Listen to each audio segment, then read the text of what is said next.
Holy week one drama. Thank God teams are willing to play good teams out of their conference in week one because we got some great games this weekend. This is week one hot takes and takeaways part one. Take one. Boise State should still be the G5 favorite to make the playoff. This was just a horrible spot for Boise State. This game was played at 2:30 p.m. Idaho time. It was in the terrible Tampa Bay humidity, and Boise State was traveling across the country to play this game. The Mountain West isn't going to be very good this year, so there's no reason they can't go undefeated and be the G5 bid. USF honestly didn't look that great to me. I think it just came down to Boise State having 3 turnovers and USF having none. That fake punt was one hell of a call. Except if you're Boise State, how do you not scout and see that the backup quarterback is coming in to receive the punt and not call anything or call a timeout? Boise State still had the same amount of yards as USF, but only scored 7 points. Take two. Good for Tarleton State. This Tarleton State quarterback, Abellis, was supposed to be the big reason why this team was maybe going to compete for a championship at the FCS level. But he did not look good. He only had 150 yards and 1 touchdown. The defense was the reason this team won, forcing 2 turnovers. You got to feel bad for Army. They lost over 85% of their touchdown production from last year. Losing Bryson Daly was obviously a big reason why, because he accounted for 40 touchdowns last year. Got to give props to an FCS program getting the upset over an FBS program.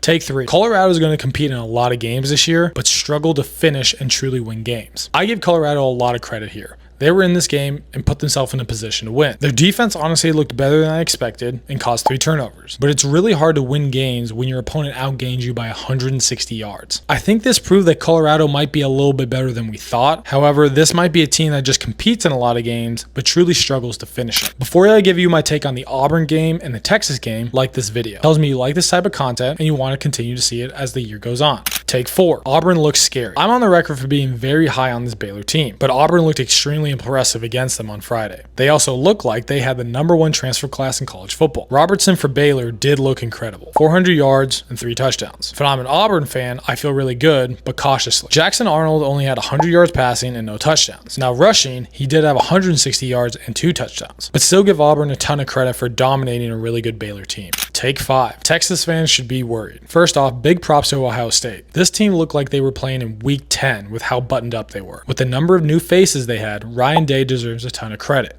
Also, give defensive coordinator Matt Patricia a ton of credit too, but cautiously. I think it was a combination of the Texas offense play calling being bad, Arch looking bad, and Patricia having solid schemes, but nothing that blows you out of the water. I need to see more out of Patricia before I'm really sold, because this is the first time of him being a DC in college. But once again, he deserves a lot of credit. Follow for part 2 of the week 1 hot takes and let me know what I missed. And remember, I post good sports content.